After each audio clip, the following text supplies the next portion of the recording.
भाई 4 तारीख को मेरा नीट का पेपर है और इधर मैं लेटा हुआ हूँ। क्यों पता है?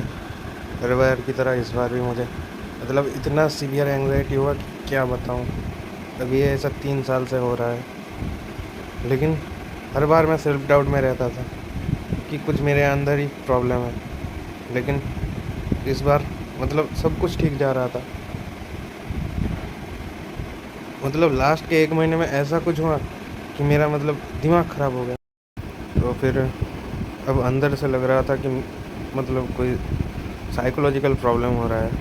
तो कुछ दिन पहले एक साइकियाट्रिस्ट के पास गया था।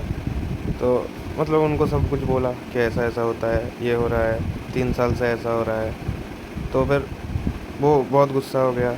उन्होंने डांटा कि अब इतने दिनों से कहाँ थे, अभी आ रहे हो। मतलब मैंने उनको बोला कि पहले मैं सेल्फ डाउट में रहता था कि मेरे अंदर ही कुछ फॉल्ट होगा, कि मतलब मैं ही ठीक से नहीं पढ़ पाया, मेरा प्रिपरेशन में ही कुछ फॉल्ट रह गया। लेकिन इस साल सब कुछ सही जा रहा था, मॉक टेस्ट में भी ठीक ठाक नंबर आ रहा था। अब इम्प्रूव किया जा सकता था, लेकिन लास्ट के महीने में क्या बताऊँ, पूरा ब्लैंक हो गया। मतलब मेरे दिमाग में कुछ नहीं था। ये 3 साल से हो रहा है, 3 साल से भाई। हर बार मैं इग्नोर करता था और फिर ऐसा दिमाग में कुछ ख्याल आता था कि अगली बार देख लेंगे, अगली बार देख लेंगे। अब अगली बार कर कर के इतना ड्रॉप हो गया। तो इस बार मैं तो छोड़ने वाला नहीं था। मैं पापा को बोल के, मैं बहुत शाय लड़का हूँ, कुछ बोल नहीं पाता हूँ, एक्सप्रेस नहीं कर पाता हूँ। लेकिन इस बार मैंने बहुत ज़ोर से बोला पापा को कि मुझे डॉक्टर के पास जाना है। फिर डॉक्टर के पास गया। मतलब इग्नोर मत करना भाई। अगर कुछ हो रहा है प्रॉब्लम तो ये दिन ब दिन बढ़ता जाएगा, कम नहीं होगा। अगर तुम्हारे साइकोलॉजिकल कोई डिस्टर्ब है ना, तो फिर ये कम नहीं होगा, बढ़ता ही रहेगा। जितना भी प्रिपरेशन कर लो, आखिर में जाकर तुम्हें वैसा ही फील होगा कि मैंने कुछ नहीं पढ़ा, कुछ हुआ नहीं मेरा। और मैं तो ये रेकमेंड करूँगा कि 2-3 ड्रॉप के बाद अगर तुम में हिम्मत है, अगर वैसा नंबर आ रहा है और थोड़ा सा पुश करोगे तो हो जाएगा, तो फिर ड्रॉप लेना, नहीं तो मत लेना भाई। भाई मैं क्या बताऊँ।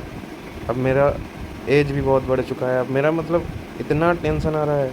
अभी तो मेडिसिन ले रहा हूँ, बहुत सारा मेडिसिन दिया है डॉक्टर ने।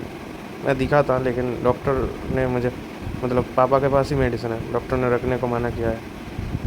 और प्रेस्क्रिप्शन भी नहीं है। इतना प्रॉब्लम भाई। और हर बार 1 महीने पहले ऐसा होगा, फिर मेरा इंटरेस्ट सब कुछ से उठ जाएगा। कोई भी चीज़ में मुझे इंटरेस्ट नहीं लगेगा।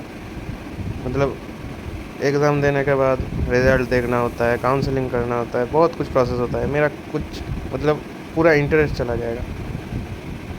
मैं खाना पसंद है मुझे, मैं खा भी नहीं पाता हूँ अभी। इतना severe anxiety, severe depression, severe कुछ होता है। सुइसाइडल थॉट्स भी आता है भाई। ये सब जब डॉक्टर को बोला तो डॉक्टर फिर गुस्सा हुआ, फिर बोला इतने दिनों से कहाँ थे, क्यों नहीं आए, ये तो सीरियस प्रॉब्लम है। फिर बहुत कुछ दबा दिया। अब पता नहीं कैसे पेपर दूंगा या फिर नहीं दे पाऊंगा, फिर लाइफ में क्या करूंगा। अभी ऐसा एक फेज़ चल रहा है, लोएस्ट फेज़ लाइफ का। मतलब क्या बताऊं भाई, ऐसा गलती मत करना। अगर तुम्हें ड्रॉप लेना है तो किसी कोर्स में एडमिशन ले लो, 2-3 साल के बाद फिर ड्रॉप लो। फिर तुम नीट का प्रिपरेशन पैरेलल करते रहो तो ठीक है। ड्रॉप मत लेना भाई, फिर ज़िंदगी में समझ में नहीं आएगा क्या करोगे, और नीट छोड़ भी नहीं पाओगे। लगाव हो जाएगा एक, जैसा मेरा हो गया है। बहुत प्रॉब्लम में हूँ भाई। अभी मुझे लगा कि शेयर करना चाहिए, तो फिर आ गया भाई।